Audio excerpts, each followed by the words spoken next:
bagi kita semua. Kami dari kelompok 4 kelas Cerek 2018 Pendidikan Antropologi akan mempresentasikan hasil diskusi kami mengenai perspektif global dari visi politik, iptek, transportasi, dan komunikasi. Sebelum kami memulai presentasi kami, alangkah baiknya kami akan memperkenalkan diri kami masing-masing. Nama saya Lina Kristiani Purba, saya sebagai moderator dan juga penyaji. Nama saya Cindy Cantika Purba sebagai penyaji. Nama saya Fitri Khairani sebagai penyaji. Nama saya Priska Sumanda sebagai penyaji. Baiklah, kami akan mempresentasikan hasil diskusi kami. Baiklah, yang pertama tentang perspektif dari visi politik. Sebelum kita memasuki lebih dalamnya, kita harus mengetahui tentang konsep ilmu politik dalam perspektif global. Nah, menurut Roger V. Soltau, dia mengatakan bahwa ilmu politik itu mempelajari tentang negara, di mana yang dipelajari itu adalah tujuan-tujuan negara dan juga lembaga-lembaganya yang akan melaksanakan tujuan-tujuan tertentu. Nah, dalam perspektif global, hubungan suatu negara dengan negara-negara lain adalah hal yang pokok. Secara politik, negara dengan tujuan dan lembaga-lembaganya dari waktu ke waktu mengalami perkembangan. Seperti contoh NKRI, di mana pada saat dipromulgasikan, NKRI baru mendapatkan pengakuan dari negara lain secara terbatas. Akibatnya, hubungan dengan negara-negara yang ada di dunia ini juga masih terbatas. Demikian pula dengan mengenai tujuan dan lembaga-lembaga yang menyelenggarakan juga masih terbatas. Nah, selanjutnya tentang jenis hubungan antar negara ditinjau dari jangkauannya. Di sini ada 3 jenis. Yang pertama regional, internasional, dan juga global. Yang pertama itu regional. Nah, hubungan seperti apa regional itu? Regional itu hubungannya seperti antar bangsa atau negara. Contohnya kawasan Asia Tenggara. Yang kedua itu internasional. Hubungan internasional itu artinya adalah hubungan antar bangsa negara di berbagai belahan dunia. Yang ketiga, global. Global itu artinya mendunia. Jadi, hubungan global itu adalah hubungan antar semua bangsa yang ada di dunia ini. Selanjutnya adalah stabilitas dan kemajuan politik Indonesia. Nah, stabilitas dan kemajuan politik Indonesia, khususnya politik luar negeri, berpengaruh terhadap kondisi politik global. Hal ini dapat kita hayati tentang dampak Konferensi Asia Afrika, Pimpinan dan Pengaruh Indonesia dalam Gerakan Non-Blok atau GNB terhadap kebangkitan di Afrika dan Amerika Latin untuk negara-negara selatan pada umumnya. Nah, kebangkitan negara-negara selatan menumbuhkan perhatian negara-negara utara. Negara-negara terakhir ini tidak lagi mengabaikan negara-negaranya. Peranan dan keberhasilan politik negara Indonesia telah bergema secara global, baik di negara-negara selatan maupun di negara-negara utara, termasuk negara adik kuasa. Selanjutnya tantangan globalisasi. Nah, kita hidup itu penuh dengan tantangan, sama juga dengan perspektif global, di mana tantangan globalisasi yang dapat kita rasakan di bidang politik itu yang adalah kegiatan ekonomi yang didominasikan oleh negara-negara maju berpengaruh terhadap kondisi politik di negara berkembang, seperti di negara kita, negara Indonesia. Sebagai contoh, adanya intervensi di negara maju mengenai kebijakan politik di negara berkembang, dan upaya menciptakan rasa ketergantungan kepada negara maju agar lebih diuntungkan. Contohnya lagi adalah seperti kita itu banyak melakukan kerjasama kepada di negara-negara luar, sehingga negara kita itu sepertinya sangat tergantung dengan negara lain. Yang selanjutnya adalah tentang sikap masyarakat dalam menghadapi global. Bagaimana sih sikap masyarakat itu dalam menghadapi tantangan globalisasi tadi? Yang pertama itu adalah menegaskan arah politik luar negeri Indonesia yang bebas, aktif, dan berorientasi pada kepentingan nasional. Artinya adalah politik di luar negeri Indonesia ini harus berorientasi kepada kepentingan nasional, bukan kepentingan pribadi. Lalu yang kedua, memperkuat kelembagaan, sumber daya manusia, sarana dan prasarana, penerangan khususnya di luar negeri dalam rangka memperjuangkan kepentingan nasional, forum internasional. Di sini intinya adalah bahwa masyarakat itu harus lebih meningkatkan lagi sumber daya manusianya, sehingga kita dapat bersaing dengan negara-negara yang lainnya. Baiklah, slide selanjutnya mengenai perspektif global dari visi iptek akan dijelaskan oleh Cindy Cantika. Selanjutnya saya akan menjelaskan tentang perspektif global dari visi iptek, ilmu pengetahuan teknologi. Perlu kita ketahui, pengetahuan itu merupakan pengalaman bermakna dalam diri tiap orang. dari sejak ia dilahirkan. Jadi manusia normal pun dia tidak sekolah maupun sekolah, dia sudah memiliki pengetahuan. Cuman pengetahuannya itu diacak dan harus ditingkatkan dengan ilmu pengetahuan. Nah, ilmu dengan pengetahuan itu hubungannya sangat erat. Dalam konsep ilmu itu, pengetahuan itu disebut dengan ilmu pengetahuan. Dan juga dalam penerapan pengetahuan dan ilmu pengetahuan dalam kehidupan sehari-hari untuk menghasilkan sesuatu dan membuahkan kemampuan itu disebut dengan teknologi. Jadi apa yang kita hasilkan dari pengetahuan yang kita miliki itu disebut dengan teknologi. Alat-alat yang kita hasilkan dan seperti benda-benda juga dari pengetahuan yang kita miliki juga. Selanjutnya perlu kita ketahui bahwa ada 5 tahap perkembangan cara memenuhi kebutuhan. Yang pertama itu ada masyarakat pramu pangan sederhana.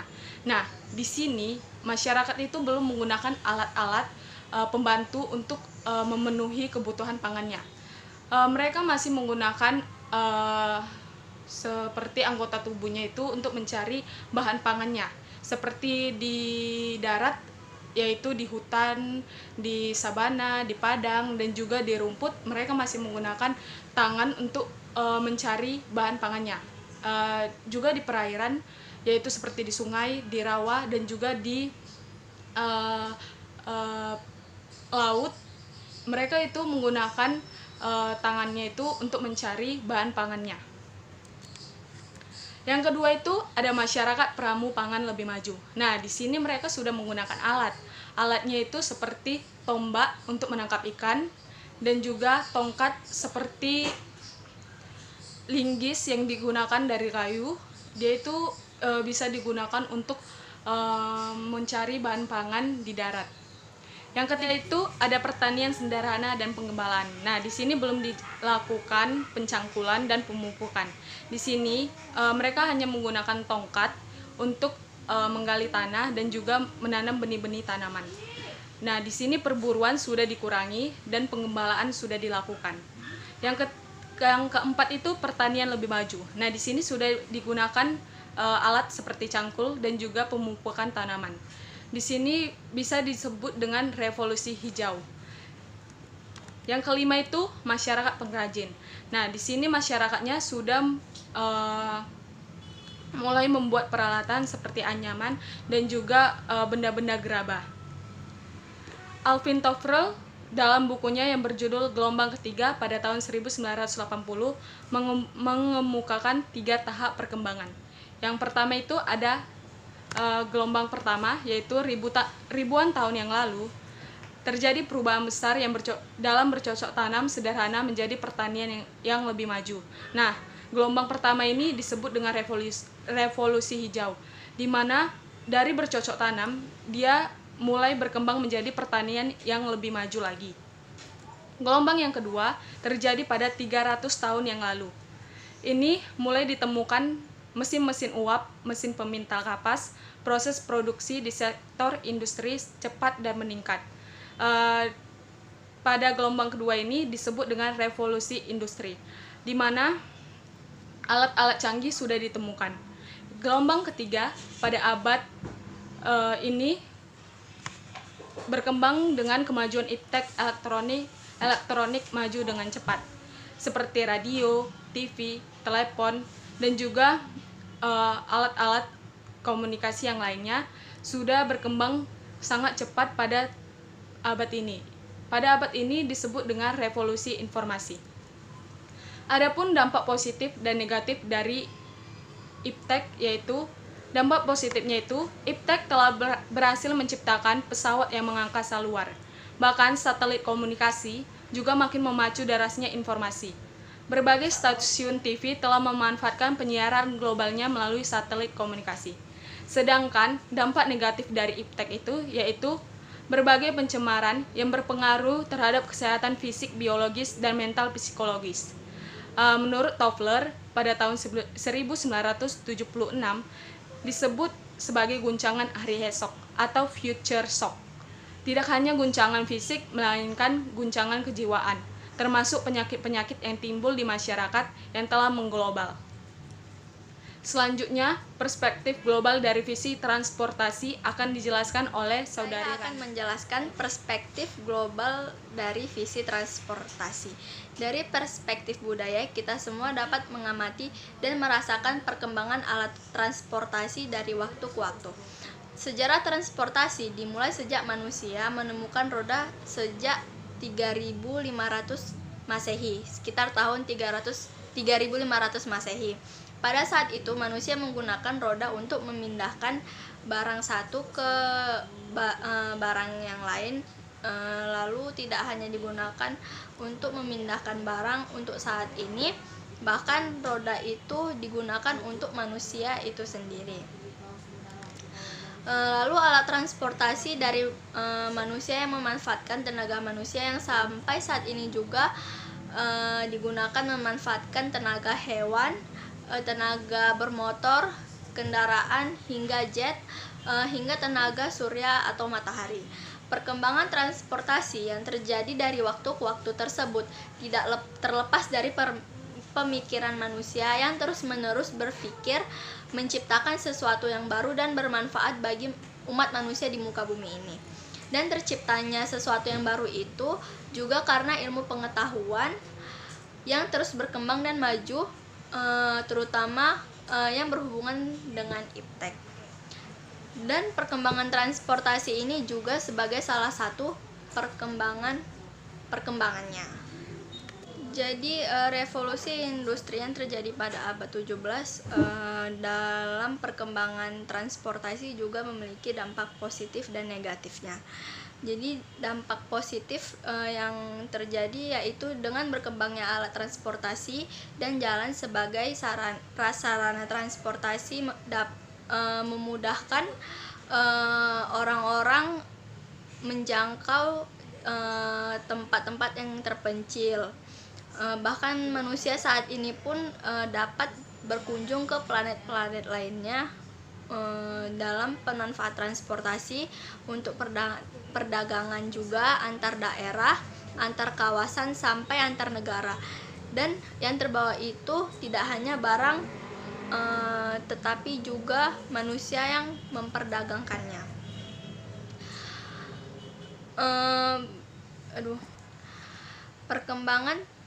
Perkembangan transportasi ini juga menjadi urat nadi bagi perekonomian dalam proses distribusi hasil produksi ke pasar serta kepada konsumen.